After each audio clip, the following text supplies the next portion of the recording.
1987 වර්ෂයේදී ඉන්දු ලංකා ගිවිසුම අත්සන් කිරීමෙන් පසුව ජනතා විමුක්ති පෙරමුණ රට පුරා භීෂණයක් ඇති කිරීමට ක්‍රියා කරනු ලැබුවා. ඒ අවස්ථාවේදී රටේ මර්මස්ථාන ආරක්ෂා කිරීමේ බලය ජේ.ආර්. ජයවර්ධන ජනාධිපතිතුමා විසින් කැබිනට් ඇමතිවරුන්ට පැවරුවා. බියගම ප්‍රදේශයේ තෙල් පිරිපහදුව ඩීසල් විදුලි බලාගාරය මහවැලියේ සිට කොළඹට විදුලි බලය ලබා දෙන මධ්‍යස්ථානය වෙළඳ කලාපය ලෙස ආර්ථික වශයෙන් වැදගත් ස්ථාන කීපයක් තිබුණා. ඒ ප්‍රදේශය ආරක්ෂා කිරීම සඳහා හමුදා කැඳවනු ලැබුවා. ආරක්ෂා අංශවලට රැඳී සිටීම සඳහා ලංකා පොහොර නිපදවීමේ සංස්ථාවට අයත් ඒ වන විට අතහැර දමා තිබුණු ගොඩනැගිලි සහ නිවාස කීපයක් ලබා දීමට තීරණය කෙරුණි. ඒ වන විටත් ලංකා විදුලි බල මණ්ඩලයේ නිලධාරීන් එහි නිවාස කීපයක පදිංචිව සිටියා. මේ භීෂණ කාලය තුලදී සපුකස්කන්ධ පොලිස් ස්ථානට පහර දී ස්ථානාධිපතිවරයා මරා දැමු ලැබුවා. ඒ අවස්ථාවේදී ආරක්ෂක නියෝජ්‍ය ඇමති රංජන් විජේරත්න මහතා මට කතා කර යුද්ධ හමුදා හා පොලිස් නිලධාරීන්ගේ ආරක්ෂාව සඳහා නිවාස සංකීර්ණයේ හිස්ව පැවති නිවාස උන්ට ලබා දෙන ලෙස ඉල්ලා සිටියා.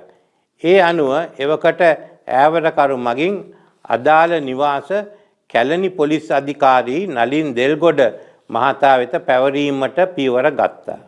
පළාත් සභා මන්ත්‍රීවරයෙකු, සමුපකාර සමිති සභාපතිවරයෙකු, පොලිස් සාජන්ට්වරයා ඇතුළු පුද්ගලයන් කීප දෙනෙක් ඝාතනය කිරීම මේ අතර වාරයේදී සිදු වුණා. ඒ සමග තවත් පළාත් සභා මන්ත්‍රීගේ නිවසට පහර දීමක් කෙරුණා.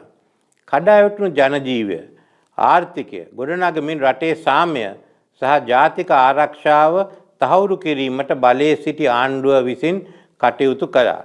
1994න් පසුව චන්ද්‍රිකා බණ්ඩාරනායක කුමාරතුංග මහත්මිය බටලන්ද ප්‍රදේශයේ වදකාකාරයක් තිබුණේදයි සෙවීමට කොමිසමක් දැම්මා. ඊට නොයෙකුත් පුද්ගලයන් කැඳෙව්වා.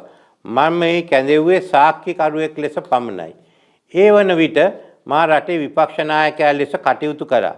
බටලන්ද කොමිසම් පත් කළේ සම්පූර්ණ දේශපාලන මඩගැසීමක් අරමුණු කරගෙනයි.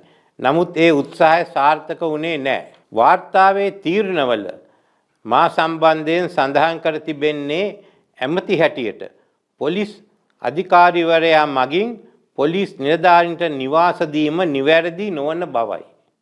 එහි නියම ක්‍රමවේදය විය යුත්තේ පොලිස්පතිවරයාට නිවාස බාර දී ඒ හරහා අදාළ නිලධාරීන්ට පැවරීමයි. මේ ක්‍රියාකාරීකම නිසා මමත් නලින් දෙල්ගොඩ මහතාත් වක්‍රකාරයෙන් වගකිය යුතු බව කොමිෂන් වාර්තාවේ සඳහන් වෙනවා. කොමිෂන් සභාවේ වාර්තාවේ සඳහන් වෙනත් කිසිදු කරුණක් මට අදාළ වන්නේ නැහැ. ජනතා විමුක්ති පෙරමුණ 1988-90 කාලයේ කළ ත්‍රස්තවාදී ක්‍රියා රාශියක් ගැන කොමිෂන් වාර්තාවේ තීරණ සමාපatti නිරීක්ෂණ වලට දැක්වෙනවා. එහි පසුබිමත් කියවෙනවා. ජනතා විමුක්ති පෙරමුණ කළ දරුණු ත්‍රස්ත ක්‍රියා ගැන කොමිෂන් වාර්තාවේ 3 වැනි පරිච්ඡේදයේ දීර්ඝ වශයෙන් කරුණු සඳහන් වෙනවා. මුළු ඉතිහාසයම එහි ඇතුළත් කර තිබෙනවා. ඉහත කරුණු ඇරෙන් අනෙක් කිසිම චෝදනාවක් මට අදාළ වන්නේ නැහැ. ඒ වාර්තාව මම සම්පූර්ණයෙන්ම ප්‍රතික්ෂේප කරනවා. බටලන්ද කොමිෂන් වාර්තාව හංගාගෙන සිටියා කියා කිසිවෙකුටවත් චෝදනා කළ නොහැකි. වර්ෂ 2000 දී පාර්ලිමේන්තු සැසි වාර්තාවක් හැටියට එය තිබුණා. නමුත් කිසිවකුත් ඒ සම්බන්ධයෙන් විවාද කිරීමට ඉල්ලීමක් කරේ නැහැ. අඩුතරමින් ජනතා විමුක්ති පෙරමුණවත් එවැනි ඉල්ලීමක් කළේ නැහැ. බොහෝ දෙනෙක් වාර්තාව පිළිගත්තේ නැහැ. ඒ නිසා පාර්ලිමේන්තුවේදී විවාද කිරීමට පියවර නොගත් බව අපට විශ්වාස කළ හැකියි. මෙතෙක් බලයට පත් වූ කිසිදු දේශපාලන පක්ෂයක් මේ වාර්තාව හරහා පටු දේශපාලන වාසි ලබා ගැනීමට කටයුතු නොකළ බවද කිය යුතුයි. ඒ වගේම පාර්ලිමේන්තු සැසි වාර්තාවක් අවුරුදු 25කින් පසුව පාර්ලිමේන්තුවේ විවාද කිරීමේ කිසිම සම්ප්‍රදායක් මේ රටේ අනික් පාර්ලිමේන්තුවලවත් නැහැ.